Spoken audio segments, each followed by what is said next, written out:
Thanks. And I host Products That Count in 2019. We're very lucky, actually, to have our previous host here today, too, Rendier. He was a host last year. So he's the one who sort of got this whole thing started. So grab him afterwards. So Products That Count, for those who are new, is a community of product managers, about 20,000 product managers around the world. And the main event that we host is sort of the speaker series, 5 of these throughout the United States, San Francisco, San Jose, Austin, Seattle, and New York. And they're monthly, and we bring in great speakers to sort of share what they know about building great products.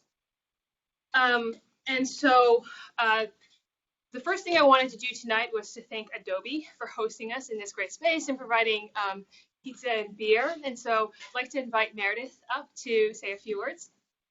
Hi, folks. My name is Meredith. I'm a product manager on the Photoshop team. I'm actually a stand-in for Pam Clark, who usually is the Adobe liaison. We'd like to welcome you and thank you for being here. If we run out of pizza, I'm happy to order more. There's beer in the bag, and then right under the beer, that's where you're going to find the 2 trash cans. Restrooms are right around the corner. On behalf of Pam usually stands up here and says Photoshop is hiring, but unfortunately Photoshop is not hiring right now.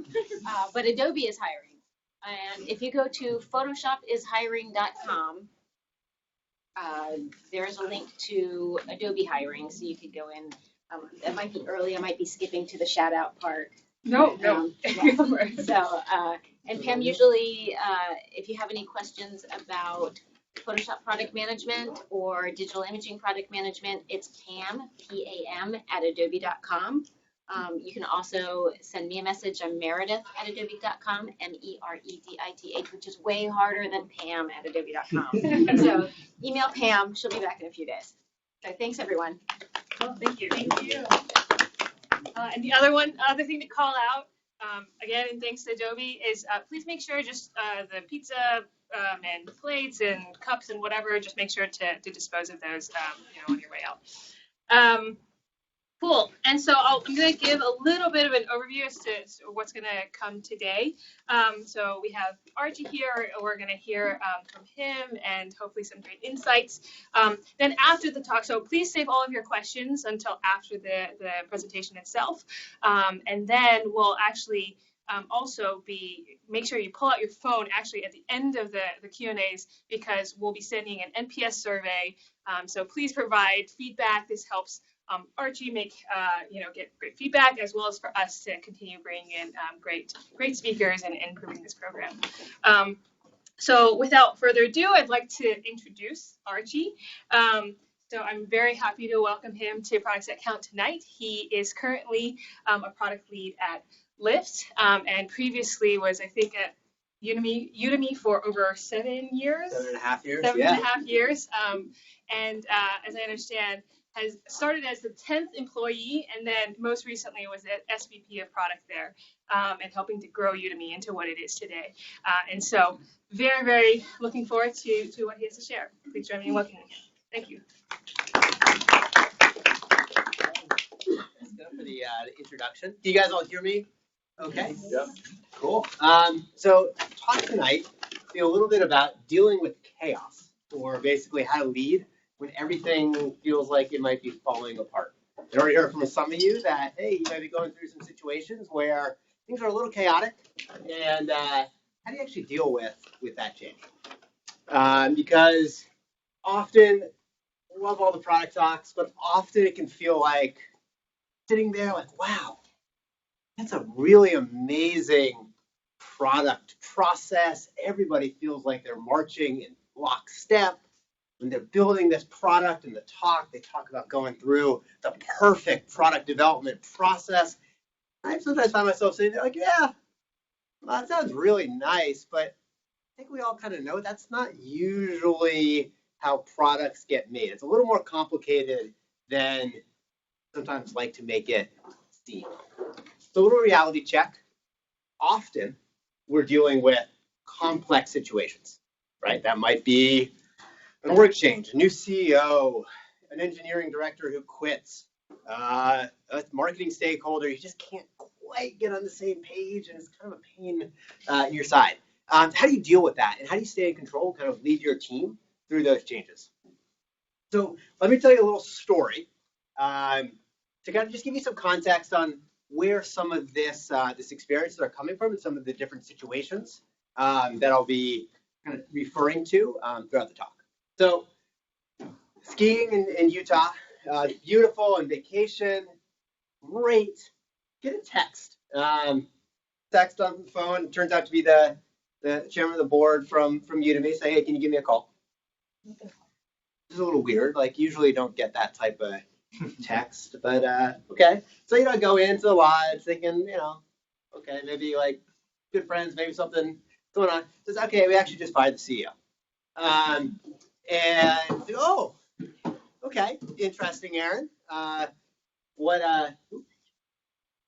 That's some news. So how do we want to handle that? How do you want to go through the messaging? Well, starting on Monday, and this is on a Friday.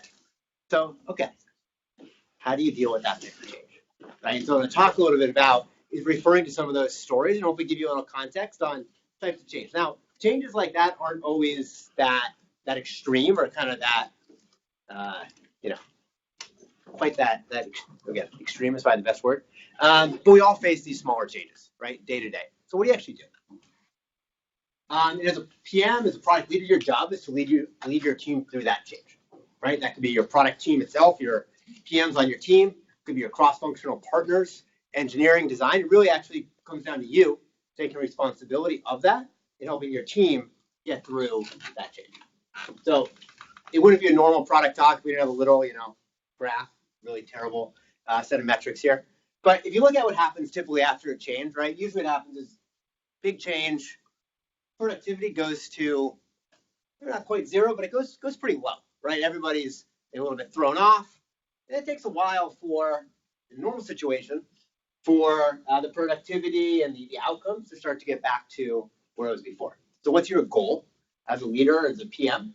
Really to change the slope of that line and get your team back to shipping, doing really solid work for customers in the business as quickly as you can. So what does that look like? So very 4 basic steps. Own it, communicate it, teach it to your team, and then ultimately live kind of with change. How do you own it? So for those of you who don't know, I love Stephen Covey talking about different ways you can spend your time, right? You can spend your time on things you actually control. Right? What do I actually control in my day-to-day? You can then spend your time circle of influence. What can I kind of influence, but I don't directly control? And you can then spend your time in circle of concern, right? What a lot of people end up doing is spending a lot of time out here, particularly when there's a lot of change. You can picture this, sitting around maybe in a meeting room, gossiping about why this CEO got let go, why this reorg is going. But the fact is, you can't actually control any of that. So is it good use of your time? Probably not, particularly if you're a leader. Instead, thinking about when you're going through those changes and you hear that moment, what do you actually control? Right? And what you actually control is usually your mental state, your body language, your timeliness, your communication, your actual physical presence. Right? These are the only things, or just maybe a couple other things. These are the main things that you actually control in your day. So when you're going through that change, particularly as a leader, really thinking through how do I make sure I stay in control of the things that I actually have power over. What can I influence? Right? You can influence, let's say, that situation with the new CEO coming in. I can influence what he or she does. I can influence fellow VPs. I can influence my peers. I can influence them, but I can't actually control. Right? But I can influence.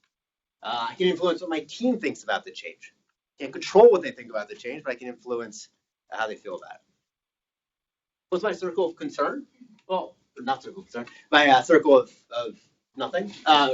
Basically, gossip about the change. Right? I would say this is the one thing when change is going on, and you as a leader, reminding your team, gossiping about it doesn't actually do anything. And what actually happens? Does my entire team quit? Do I get fired? Does the company fail and go bankrupt and we all have to get new jobs? But you can't actually control any of that. So usually not useful spending a ton of time thinking about this.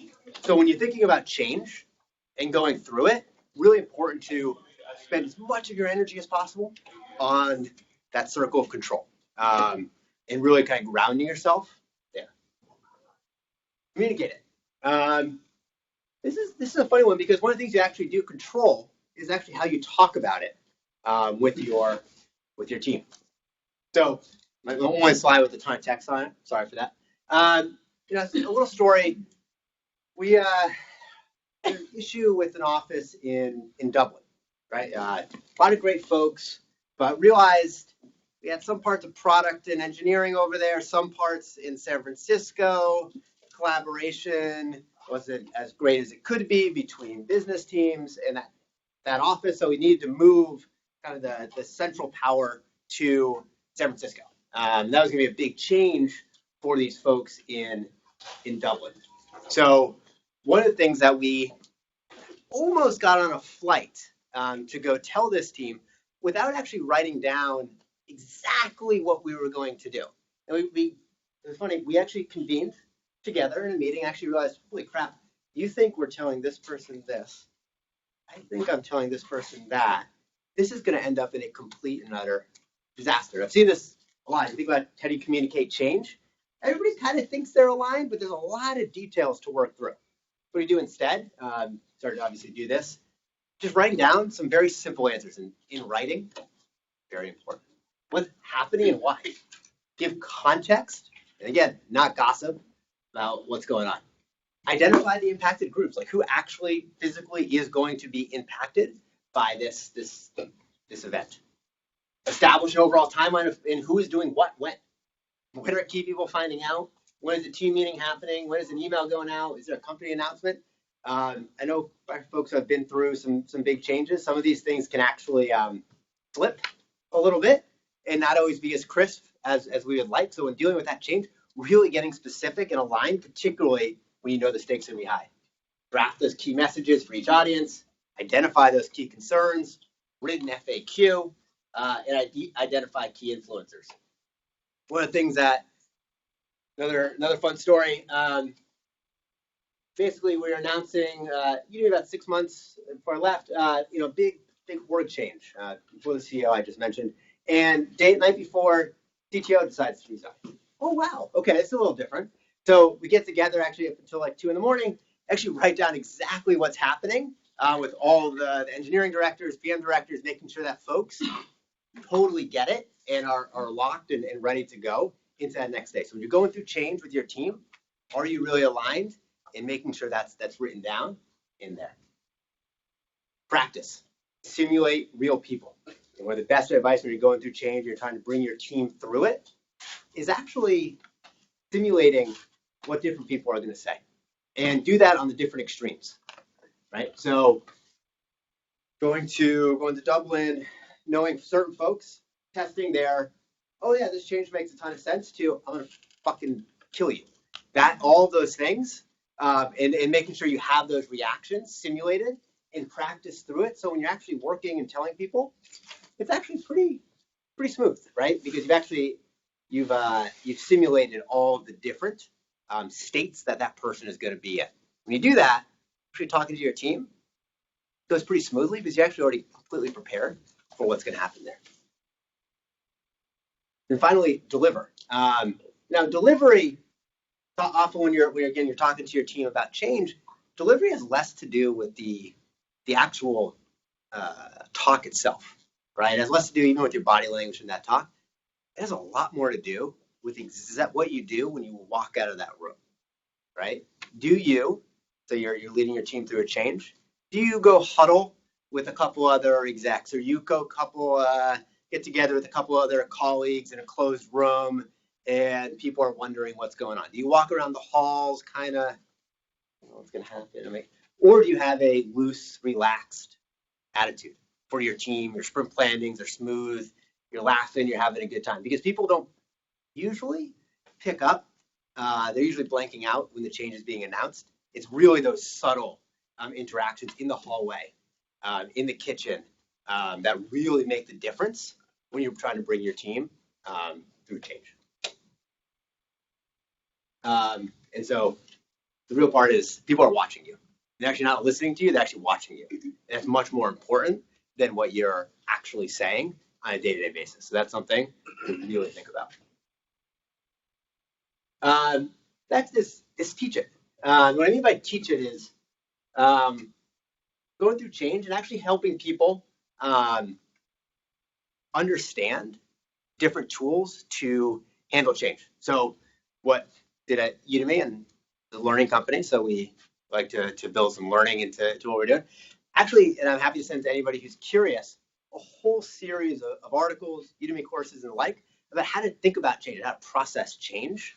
And then once you do that, you're building in a culture where people are, okay, yeah, this is a lot, but I kind of understand it. I have this tool to rely on. So circle of concern, circle of control, all those things are great techniques for everybody to live and to adopt in how they think about their own work and their own life.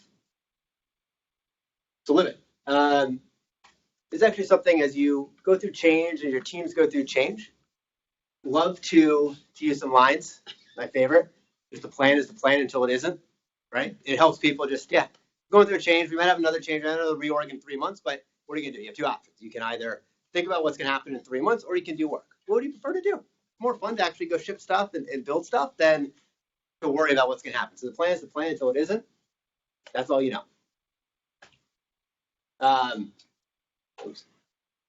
We'll figure it out, right? You create that culture as you live that culture and being constantly ready for change.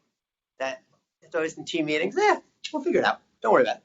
And just building that culture of we'll figure it out, we'll find a way, we'll work through this is really nice, particularly in high times of uncertainty. You actually don't know what's going to happen. You can control your attitude towards figuring out and kind of rolling with it. And then finally, I do love this when going through a reorg or something's happening and maybe changing strategic direction or product direction. Favorite line to talk to people, and if you have an engineering partner who's maybe upset about it, like, do you like everything about your current job? Everything? 100%? No, you would change absolutely nothing? Does anybody feel that way? So usually it's a useful line to just talk people through. Oh yeah, it's changed, but wait a minute, you didn't like everything about your current job, so isn't this an opportunity to maybe like something more? You know what's going to happen? The plan is the plan until it isn't. So, and we all know, probably some change in 6-12 months. So we'll put the dice back in, we'll roll it out. We'll see what happens. But the best thing you can do right now, do great work, and good things will happen. And trust in that. So if you do that, you won't always be orderly. You won't always feel kind of that perfect product talk where everything works just perfectly. But usually people adjust to change, and you're able to communicate that, you're able to deal with it, and you actually be able to move through these different situations in a more unified and hopefully more fun way. With that, would love to answer any questions that folks have. Yeah. Hi. So what if the change keeps happening more frequently, and it seems like it's hard because the teams are having a hard time to gel and adjust? Because I think developers, designers, they all like to finish what they start, and then to not being able to complete that before it changes again in three months. It's hard for the morale and for everything. I know, and I think it's a great point because people feel like I'm not going to be able to finish this through. Then you get these focusing on really short-term things and not feeling empowered to really think longer term. I think the only way to deal with that is getting folks focused on to the extent possible, feeling like they're making progress every day. So if they feel like they're making progress, yes, things might change and they might not be able to finish it, and that will be demoralizing. And so hopefully you can help folks above understand that it is demoralizing. But for the team, it's, hey, let's work on this. Let's assume it might change, but let's just do our best work. If we do our best work, that should actually reduce the likelihood that it will change because we're actually further along and we'll be doing better stuff. So if folks change it, okay, but we at least did our best job to prove that this is valuable and we should continue to work in this way. That's my only just kind of proactive, like that. What is? Thanks. Yeah. What if you've survived the chaos? Yes. You've got your product teams together, you've delivered the product, and it died. The product died. The product just came out and nobody noticed it. It didn't matter what marketing did. It didn't matter what, they just completely forgot about you that day. There was something else happening that day that you launched. What do you do? How do you keep them going? How do you say that we delivered it? I think the only thing to do there is my only thing is to get folks to recognize, hey, did we do good work? Hopefully, yes, they feel good about what they delivered, but it didn't have the impact, right? And then it's the only proactive thing to do is say, and to learn from that miss. And if there's maybe it was completely outside of everybody's control, usually there was at least something could have done differently, whether it was getting marketing involved earlier, et cetera, et cetera. 7.1 earthquake. 7.1 earthquake, and it's like, okay, that might be a little different situation. But to me, it's only like, hey, we did great work. Let's talk about that. Why didn't have the success that we wanted to? What can we learn from that? Let's be proactive about understanding that. And then next time, we won't make the same mistake, and we'll have the impact that we want. We hope we don't make the same mistake that we did before. What about when it's a team, or how to do this with a team that is not yours, that is coming on? So you don't know these people. Your confidence of being able to take my own engineering team and comfort them or talk to them like I normally would, but now this is a new team that you don't know their culture, and yet you still have to have this guiding force of like, it's okay, we're going to do this as a product, but you don't have the like, I can't roam their halls and comfort them or be able to do that. So you don't have that connection. So it's a brand new team sort of coming in to guide. Build trust as fast as you can. And that's the only, because without trust, everything, a lot of this, like the root of it is you have to have a culture and a team that has trust. And so without trust, everything does kind of fall apart, because if you say, we'll figure it out, it's like, I don't trust you. And so my only advice there is like, build that trust as fast as possible, which lots of techniques to do that. But if you can do that, you can usually but have the opportunity to work through that change together. But I agree, that is a really tough situation. Yeah. Thank you, Archie, for the amazing talk, and it's great lessons to kind of memorize, but they are on the more abstract terms. What happened after, say, the CEO talk with Aaron or something, and the CTO quit, and then like I understand it's kind of sensitive topics that you're gonna have to juggle, but to the extent you can share, what are the results of these lessons or experience you apply, or lessons you apply to the real situation? Totally, yeah. So I'll walk through to the extent I can share some of it, to the CEO situation, right? So was in was skiing. So knew that we need to announce to the company and on the Monday after the weekend. So I wasn't supposed to get back until Monday night. But what we did was talk to the other execs. We kind of rallied with each other. Actually did exactly what I just showed you. With our head of PR and comms, wrote literally down, like verbatim, answered these questions for ourselves, right? Making sure we're aligned on not gossip, context, right? And so we want to all be sure that we were all giving very consistent messages to the teams, to our teams. Then on a Monday morning, again, timeline, 9 a.m., fired off actually text to a few people just to make sure they're to my direct reports, to say, hey, can I schedule a quick call, and gave them the news, gave them the key messages for them and their teams. We talked about it.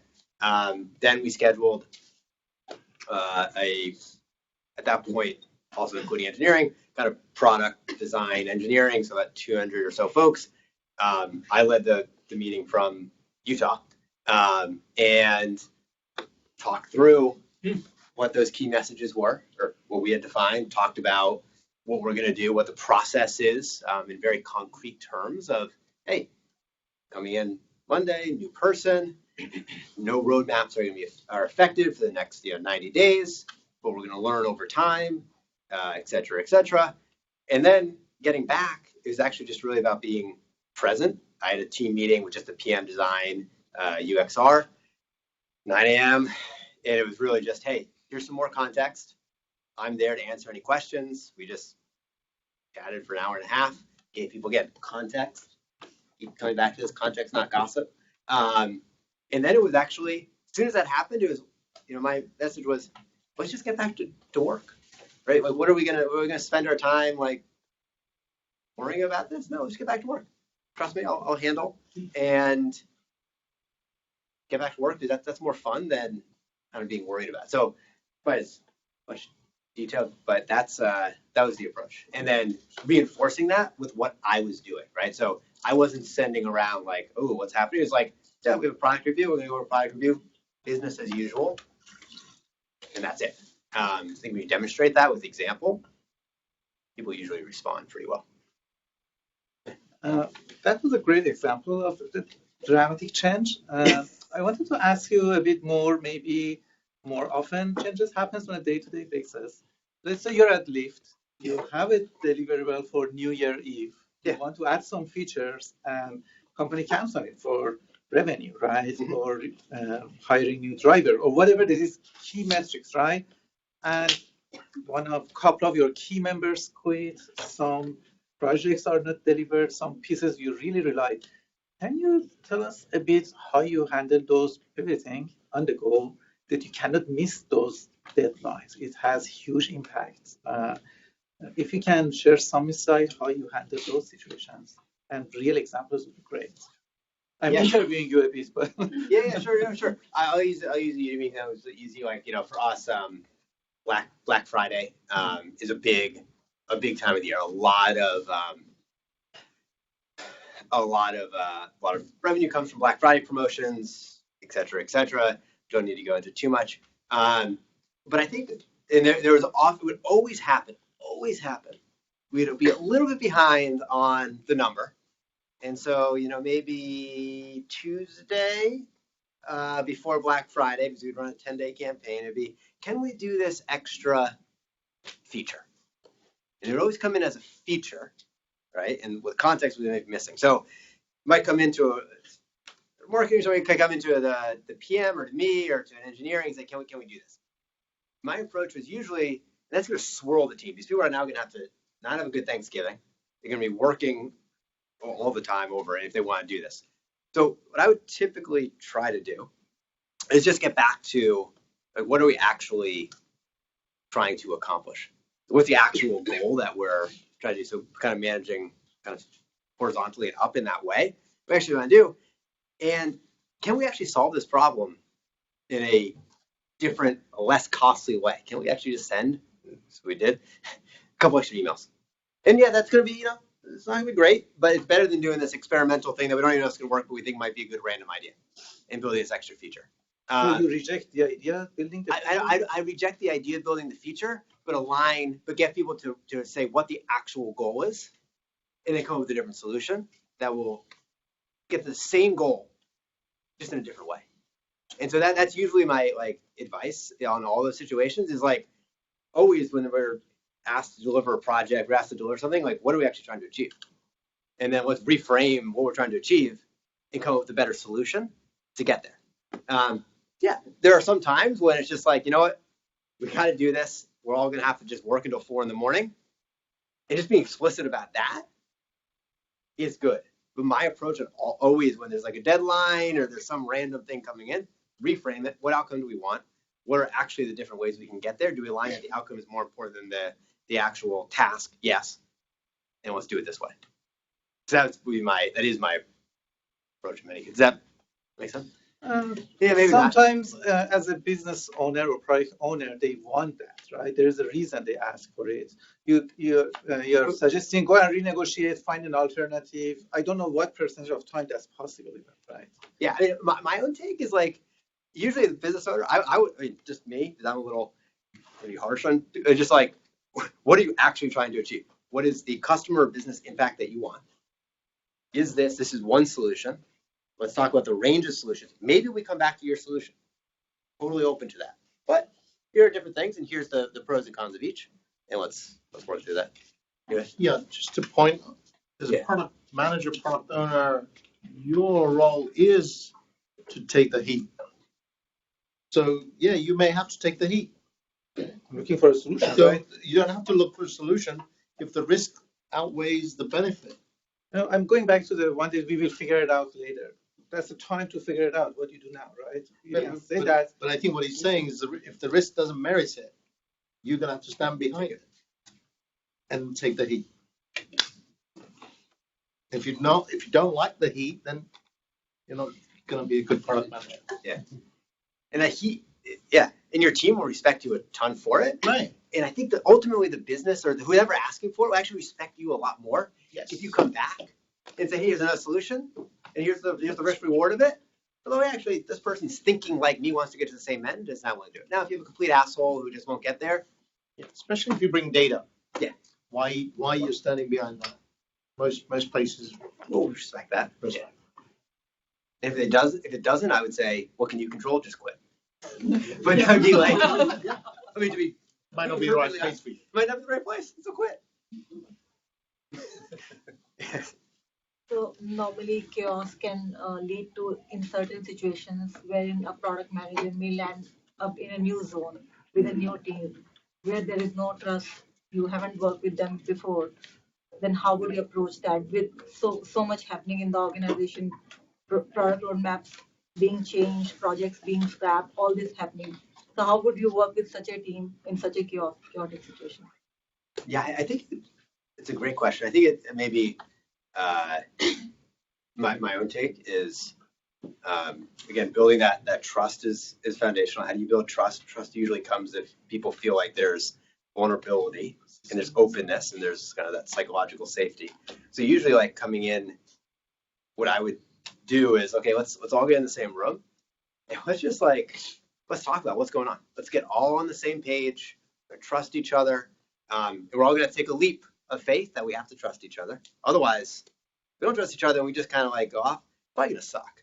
So let's actually just try it and usually listen to the context. What are people's concerns? What's going on? What outcome do we agree with and want to align to? And typically when there's that question of like, all this swirl, all this, et cetera, to try to do is like start from the thing that everybody agrees with. Like, what is that? Like, oh, we want the company to be successful. Good. Okay, what's next level? Do we believe that we can do that by working on these projects? Yeah or no? Okay, so let's go there. But that's typically, all right, build that trust, get empathetic, get the context, start where people agree, and then work into where people disagree, and work through those details. Hey, Archie. So, in my understanding, change typically has stages, right? When the change is thrust upon people, they go through maybe shock, apprehension, fear, denials, Totally. that sort of thing. So I'm curious, in your communication plan, you mentioned in quite detail about how to manage that first touch point, so to say, immediately after, some change has happened. But what about subsequent communication? What happens, your first meeting went very well, you communicated well to people. 1 week later, you can feel that there is some apprehension growing. People are concerned. This rumor mill is still going around. How do you handle that communication 1 week after, 1 month after, 3 months after, when you're still going through that change? Totally. It's a great, and like on the specific, like the new CEO is actually like, okay, we'd have like, again, two things. One, trying to get back to normalcy as fast as possible, because normalcy and you demonstrating normalcy can help usually people move. But you're right, there's still going to be a lot of that. So actually, what I do is like team meeting an hour, first 30 minutes, open. We're going to talk about this. Any concerns? kind of bring those up and just help. I think usually it's helpful when there's a group together with me or you as the leader who can then refrain from gossip to actual concerns, let folks kind of articulate those, and help folks kind of work through those different things. Other big pieces also identifying people on your team as an engineer, as a designer, as a PM, who you know is actually moving through it faster, and really actually asking them kind of in that like commitment of, hey, can you help the team move through this? And I found that's actually really effective because that person, if they're asked in that way, feels really empowered and excited and actually really takes it on to kind of help folks kind of move on. So it's like get back to normalcy, create some forms for it, enlist others who can help kind of be that noise. I'd say from my experience, it's just change management is undervalued skill. And most product managers I deal with, I'd say they could do with going through that training ahead of time, of course, right? And then the second part, most people think they're good facilitators. They're not. Yeah. Facilitation is an art and a skill. And teaming up with somebody who's a good facilitator can help the conversations that you're going to have, right? Whether it's teaming conversations to how do you feel about this? So my two advices in this is, if you believe you're a good facilitator, then put that outside. Even you may be, but you're not, because you've got a vested interest. So go work with a facilitator. Yeah, I think that makes sense. Like instead of you continuing to regurgitate the same message over and over again, getting somebody else to frame it for you, that lands it more powerfully and impactfully on people. Totally agree. And maybe one thing to say, like I think one critical thing is if people view you as regurgitating the talking points, you are toast. So like one thing I did mention, but to add, like, is in that, like, let's say that's next week, right, is the CEO change. Actually admitting like your own insecurities and your own vulnerabilities in that can just actually like, guys, I'm actually nervous. I am nervous. I'm working on it, but like, here's what I'm nervous about, and here's how I'm thinking about it, can really do a lot to build trust. You've been vulnerable.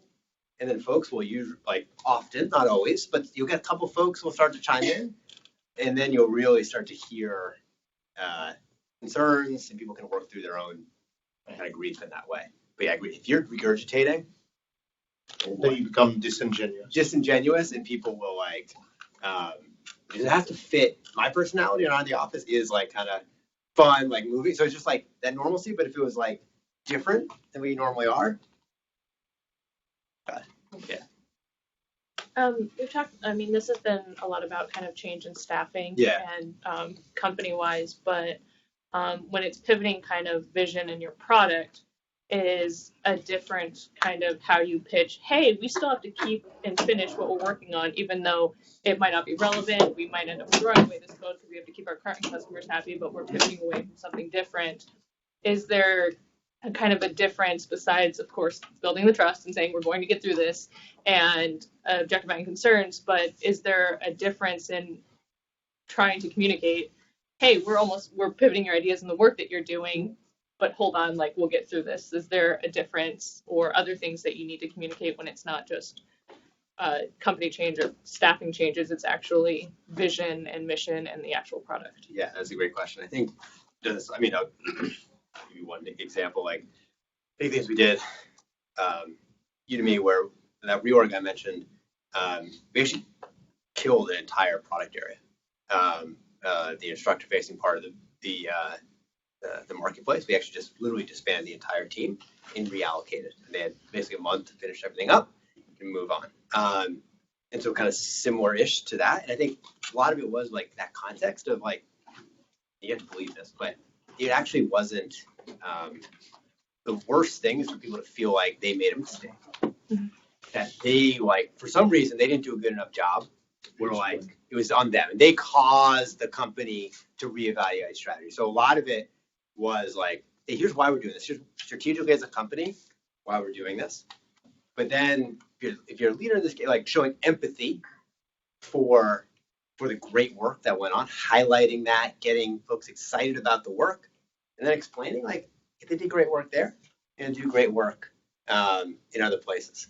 And I think as the PMs on those teams, like my advice to them when they were working, like the individual PMs, was like, A, they should be proud of the work that they did and do that, and they should talk to their team and reinforce that over and over again, building that empathy with them and move on. It's actually a lot easier to move on because they didn't feel like it was their fault.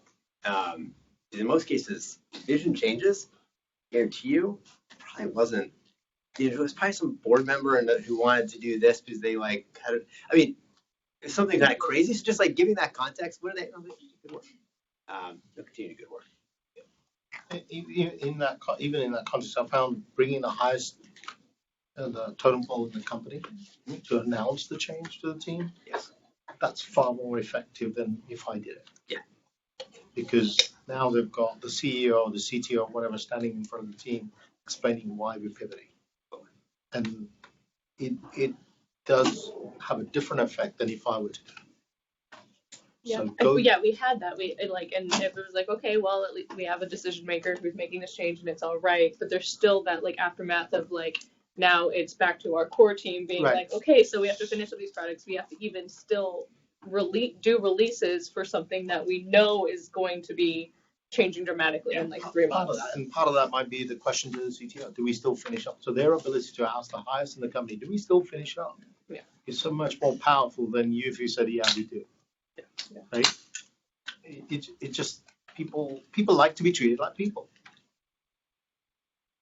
And I think too, I completely agree at the highest level in you, and also being okay. And this is like within your control. Hey, guys, this is not a great situation. We had to work on this for 3 months. We understand the context, but let's get through it. Let's do the best work we can because like doing crap work sucks. Nobody likes to do bad work. So let's do the best job we can for the next 3 months. Work through it. We understand why we disagree. We don't like the decision, but we're gonna do our best work and move on. And it's better than like doing crap work and like giving up. Yeah. Hi, I'm a product designer, so I can say one thing that for a product manager, one of the biggest headaches is managing and facilitating between designers and engineers and designers and business people and everyone against the designers. So I take the blame for that.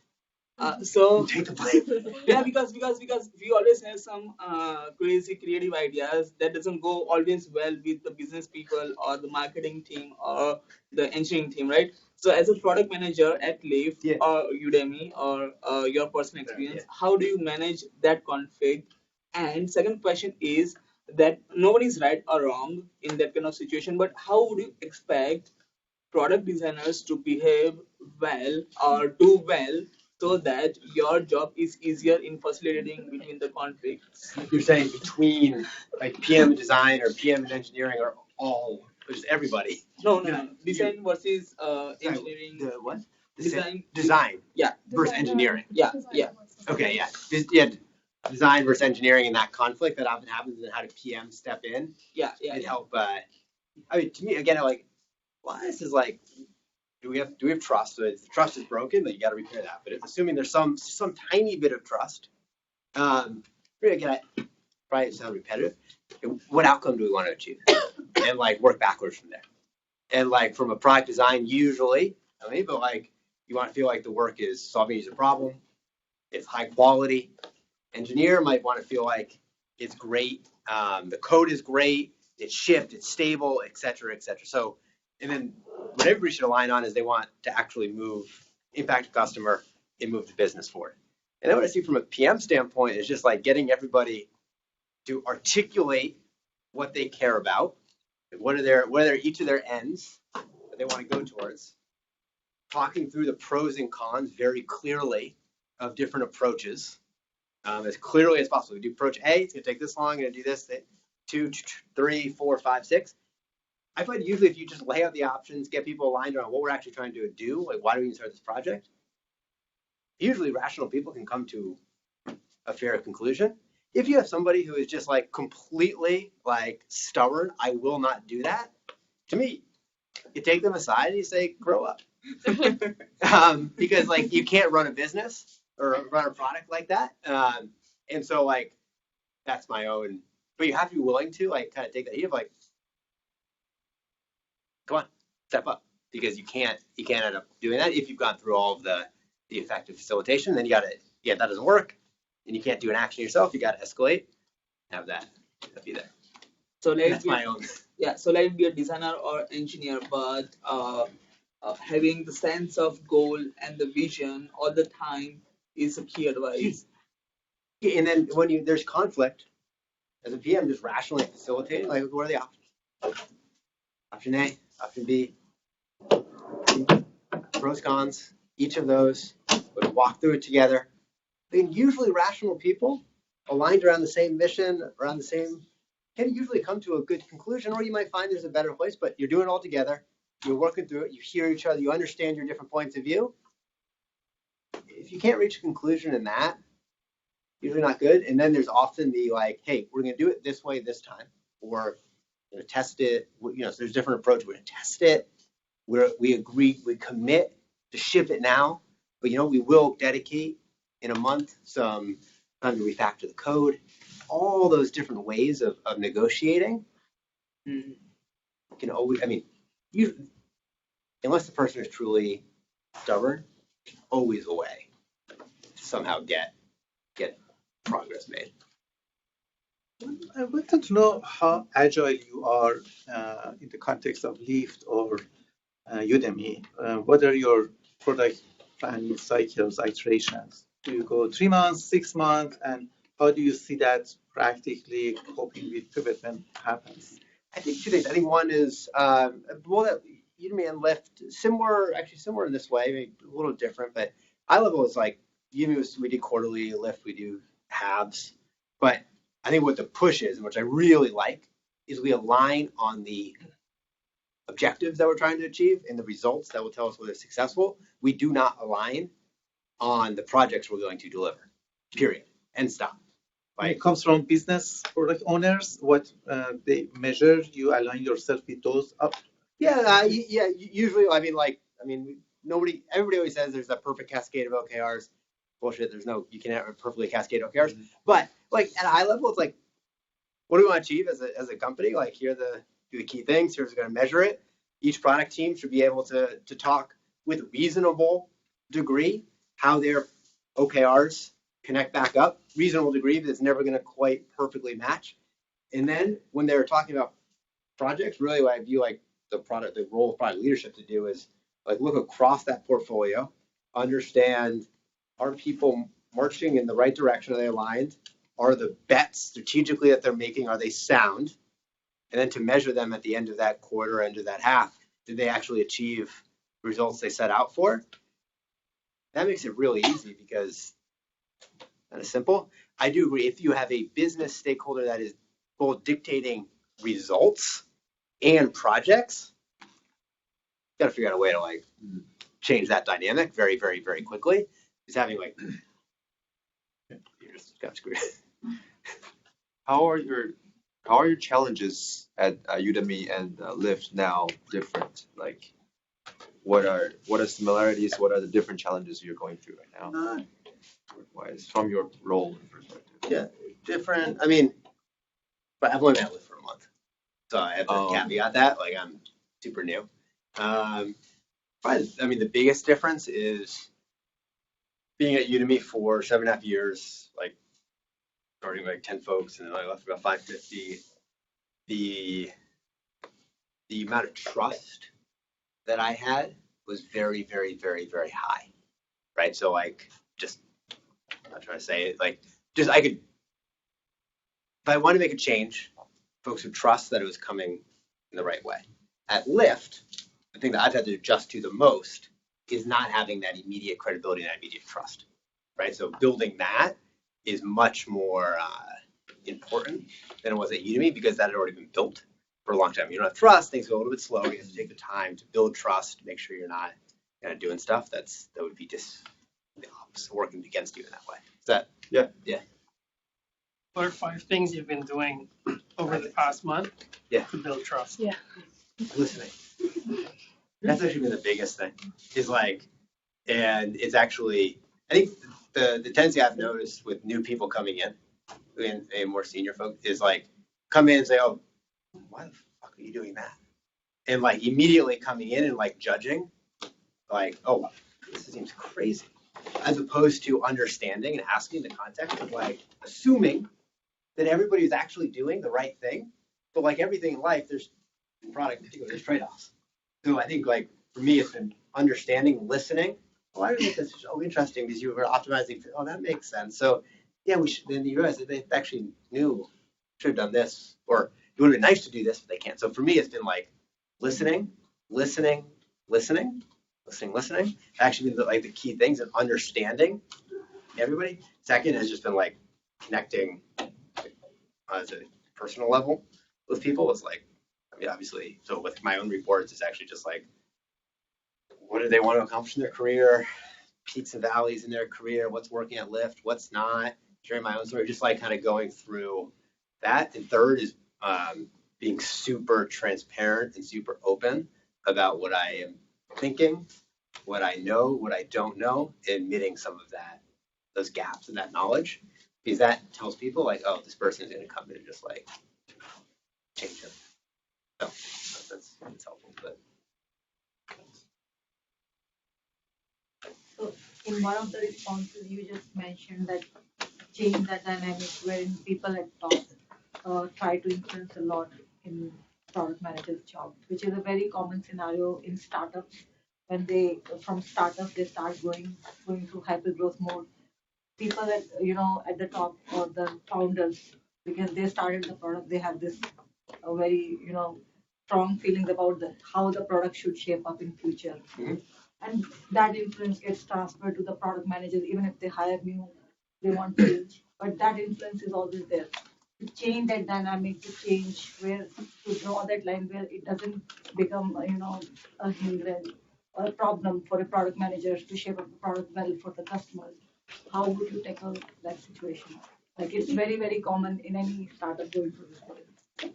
yeah, I know I'm going to sound a little bit harsh and weird in this, but one is like, okay, there's tons of insights that founder has, right? So on the positive side, it's like, that's really interesting. Why? Like, how did they understand? How did they get to that decision? And actually really working with the founder to understand the why behind it, because that actually empowers you to really understand and learn from those incredible insights. Taking that like learning first mentality is actually, I find really helpful in like just orienting yourself and like why is decisions being made, etc.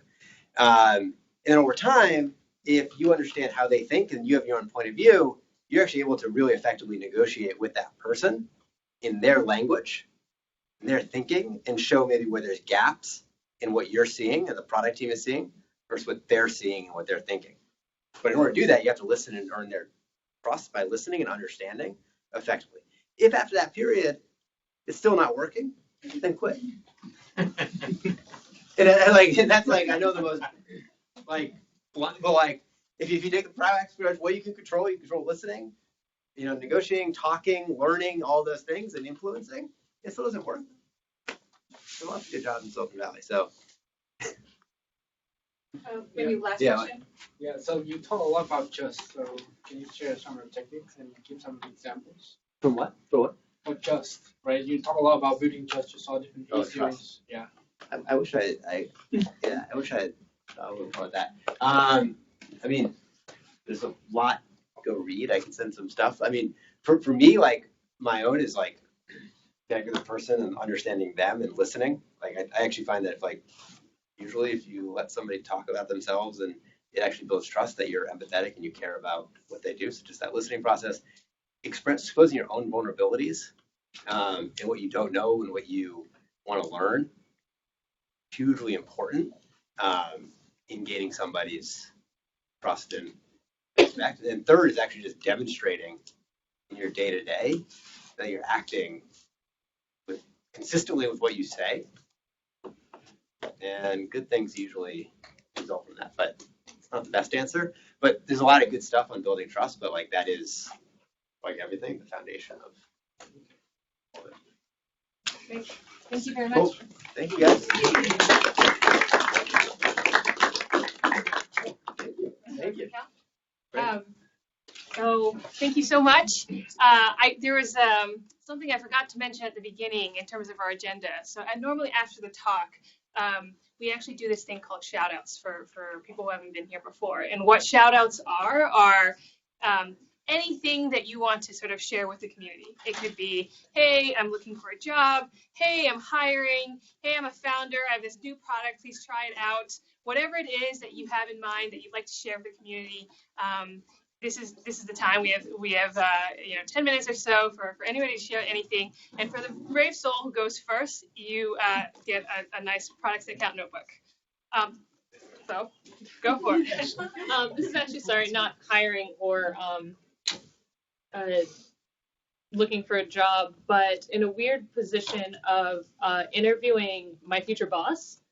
We're hiring a product lead, and so the CEO's been having people come and talk to me about our future boss. So any information people have of if they have interviewed their future boss, or people who have interviewed or been asked to talk to their future employees, specifically obviously in product management, would be really helpful, because it's a different turning a head on the interview process when you're just like trying to find out, oh hey, you're about to be my boss. That's been a new experience for me, and I have no idea where to start. Thanks. So, any experience with that would be great.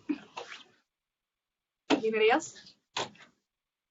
Hi, I'm a full stack product designer, and I'm going to graduate in this month, and I'm looking forward to having a full-time position. And during my graduate studies, I had a couple of two internships. So yeah, I'm based on my experience and skills, I'm looking forward to landing to a nice job as a product designer. Great. Anybody else? So I have lots of product experience prior to this one. I'm again getting back into products. I'm looking for some advice or mentorship regarding how to get to the advanced level from product management to probably at the senior positions. If anybody can mentor or give any advice, that would be great. Thanks. Hi. So my company, we're working on a big project right now where we're trying to build a platform to enable other developers in our company to use the public cloud and to make migrate applications there. So if anyone has any experience in that area, or have worked with companies or teams that are doing that, I definitely would appreciate any thoughts or experiences you guys might have on that. Any others? Okay, great. Well, thank you guys so much for coming. If there's still pizza and beer left, please help yourselves. We have the room for a little while longer. So thanks again. And one more thing. Next month, we're always on the first Wednesday of every month. So next month, the first Wednesday of August, we have Travis Kaufman, who is the VP of Product at Gainsight. So a little bit of a different take in terms of B2B. We haven't had a B2B person come speak in quite a few months. So thanks a lot, guys.